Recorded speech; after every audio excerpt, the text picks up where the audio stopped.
வாழ்க வளமுடன். பேராசி ஆனந்தி அன்பழகன், திருவண்ணாமலை. இன்னைக்கு திருமூலரின் திருமந்திர பாடலாக 509வது பாடலை சிந்தனைக்கு எடுத்துக்கலாம். உள்ளத்தின் உள்ளே உள்ள பல தீர்த்தங்கள் மெல்ல குடைந்து நின்றாட வினை கெட பள்ளமும் மேடும் பறந்து திரிவரே கள்ள மனமுடையோர் கல்வி இல்லோரே அப்படின்னு எழுதியிருக்காரு. இந்த பாடலுக்கு என்ன அர்த்தம் அப்படின்றத நம்ம சிந்தனைக்கு எடுத்துக்கலாம். உள்ளத்தின் உள்ளே உள்ள பல தீர்த்தங்கள். உள்ளம் அப்படின்னாவே உள் ப்ளஸ் அம். உள் அப்படின்னா உள்ள, அம் என்றால் இறைநிலை. அந்த உள்ளத்தின் உள்ளே உள்ள பல தீர்த்தங்கள் அப்படின்னா, இது தீர்த்தம் அப்படின்னா என்ன அர்த்தம்? அது நீர் தான் இல்லைங்களா? கோயிலை நம்ம கொடுக்கும்பொழுதோ இப்படி நம்ம வாங்கிக்கிறோம், அந்த தீர்த்தத்தை வாங்கி நம்ம எடுத்துக்கிறோம். காரணம் என்ன அப்படின்னா, இறைவனோட ஒரு அருளால் கிடைச்ச ஒரு பிரசாதம், வரப்பிரசாதம். அப்போ அந்த தீர்த்தம் வெளியே மட்டும் இல்லை, நமக்குள்ளே இருக்கிறது. எது எப்படி அப்படின்னா, தவம் செய்யும் பொழுது நாம் உள்ளுணர்வாக ஒவ்வொரு சக்கராவுக்குள்ளேயும் ஒரு தீர்த்தங்கள் இருந்து கொண்டு இயங்கி கொண்டு இருக்கிறது. அப்போ நம்ம அதன் மேலே மனம் வைத்து நாம் தவம் செய்யும் பொழுது அந்த இடத்துல இயக்கம் பெறும்பொழுது அந்த இடத்துல இருக்கக்கூடிய ஒரு உறுப்புகளை, உள்ளுறுப்புகளை, இப்போ எக்ஸாம்பிள் பார்த்தீங்க அப்படின்னா விசுக்தி அப்படின்னா, இங்கே நம்ம தவம் செய்யும் பொழுது என்ன ஆகுதுங்க, தைராய்டு அப்படின்ற பிரச்சனை தீரும்.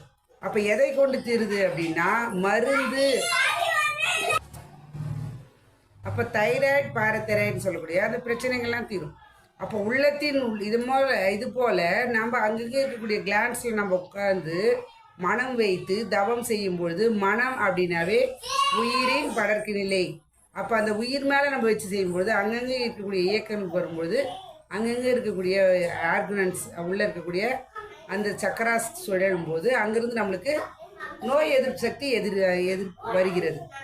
அப்போ உள்ளத்தின் உள்ளே உள்ள பல தீர்த்தங்கள் மெல்ல குடைந்து நின்றாட. இந்த இடத்துல மெல்ல குடைந்து நின்றாடனா என்ன அர்த்தம்? இன்ப துன்பத்தை கடந்து மெல்ல குடைந்து.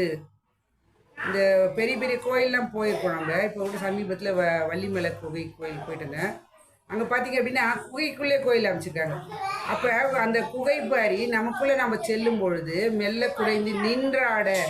அந்த இடத்துல நம்ம நிற்கணும், மனசை நிறுத்தும் போது என்ன ஆகுதுங்க, குடைந்தாட வினை கெட.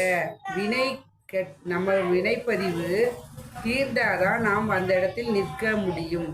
வினைப்பதிவே தேகம் கண்டாயின்னு சொல்கிறாங்க. அப்போ இந்த வினைப்பதிவு தீரணும்னா நம்ம என்ன பண்ணுங்க, வினை கெட பள்ளமும் மேடும் பறந்து திரிவதே.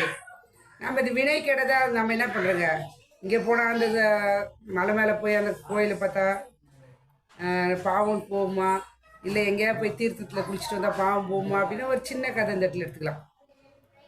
ஒரு முனிவர் ஒருத்தர் சொல்கிறாரு, அவரோட சிஷ்யர், ஐயா நான் இது தேசம் போகிறேன், எல்லா திவ்ய தேசத்துக்கும் போயிட்டு எல்லா இடத்துக்கும் போயிட்டு நான் என்னோடய வினைப்பதிவு போக்குறதுக்காக நான் கடவுள்கிட்ட போயிட்டு போகிறேன் அப்படின்றார். சரிப்பா போப்பா, எனக்கு ஒரு சின்ன ஹெல்ப், எனக்கு ஒரு உதவி செய் அப்படின்னு. என்ன அப்படின்னதுக்கு, ஒரு பாகற்காயை கொடுத்து இதை நீ எந்த இடத்துக்கு போனேனோ அந்த இடத்துல தீர்த்தத்தில் தண்ணியில் போட்டு எடுத்துகிட்டு வா அப்படின்னாராம். சரி அனுப்பிச்சிட்டாங்க. அவர் 1 வீக் கழித்து வராரு. அப்போ 1 வாரம் கழித்து வரும்பொழுது அவர் சொல்கிறாரு, ஏன்பா இந்த போயிட்டு வந்துட்டியா, அது எல்லா இடத்துக்கும்? நான் போயிட்டு வந்துட்டேங்க சாமி. சரி ஓகே, அந்த பாவக்காய் காட்டு அப்படின்னாரு. எடுத்துன்னு வர்றாரு, கட் பண்ணி இதை சாப்பிடுப்பான்றாரு. என்னங்க சாமி சொல்கிறீங்க, இதில் கசப்பு அப்படி தானே இருக்கும் அப்படின்றார். அதுக்கு அவர் சொல்கிறார், இதில் இருக்க கசப்பே போகல அப்படின்னா உன்னோட வினைப்பதிவு எப்படி போகும்? நாம் செய்யக்கூடிய நல்வினை தீவினை எல்லாமே நம்ம கூட தான் இருக்குது. அப்போ நாம் என்ன நினைக்கிறோம், அங்கே போய் வந்தால் தீருமா, இங்கே போய் இது தீருமானா, நாம் செய்த செயலுக்கேற்ற வினையை நாம் செய்த விளைவுக்கேற்ற வினைக்கேற்ற செயலை நாம் அது அனுபவிச்சு தான் ஆகணும். செயலிலே விளைவாய் தெய்வ ஒழுங்கு அமைப்பு இருக்க தவறு இழுத்து பின் பரமனை வேண்டுவதால் அப்படின்னு சுவாமி சொல்வார். அப்போ செயலிலே விளைவு இருக்குது.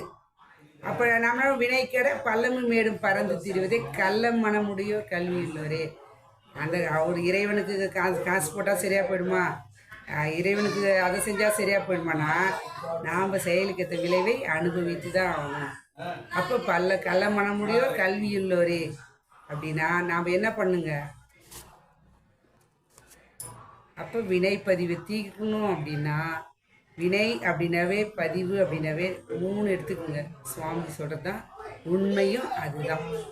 உடலில் நோய், உள்ளத்தில் கலங்கும், வாழ்க்கையில் சிக்கல். இது 3 இருக்கிறவர்களும் வினைப்பதிவு நம்ம விட்டு போகவில்லை என்று தான் அர்த்தம். ஆனால் இதை தீர்ப்பதற்கு மனவளக்கலையில் பயிற்சி கொடுக்குறாங்க. இதை உணர்ந்த திருமூலரும் பாடலை எழுதி வச்சிருக்காரு. அப்போ நமக்குள்ளே இருக்கக்கூடிய அந்த இரையாற்றிலே நாம் ஆழ்ந்து ஆழ்ந்து ஆழ்ந்து தவம் செய்து நம்மளோட வினைப்பதிவை தீர்த்து கொண்டு நம் வினைப்பதிவு என்பதில் 7 தலைமுறையாக அந்த வினைப்பதிவு தொடர்ந்து கொண்டு தான் இருக்கிறது. இருவினையும் போகாது அப்படின்னு சொல்லி ஒரு பாடலை கொடுத்துருப்பாங்க. அப்போ இருள் சேர் இருவினை சேரா இறைவன் பொருள் சேர் புகழ் புரிந்தார் மாட்டுன்னு திருவள்ளுவர் எழுதிப்பார். இருவினையும் தீரணும் அப்படின்னா பொருளால் எதுவும் செய்ய முடியாது. நாம் நல் செயல் செய்து நல் விளைவை அனுபவிப்போம் என்று சொல்லி இந்த அற்புதமான வாய்ப்பை அளித்த இறைநிலைக்கும் குருவர்களுக்கும் இதுகாலம் செய்யும் எடுத்த அனைத்து அன்பு உள்ளங்களுக்கும் நன்றி நன்றி நன்றி. மீண்டும் ஒரு கவிதையோடு சந்திப்போம், சிந்திப்போம். வாழ்க வளமுடன்.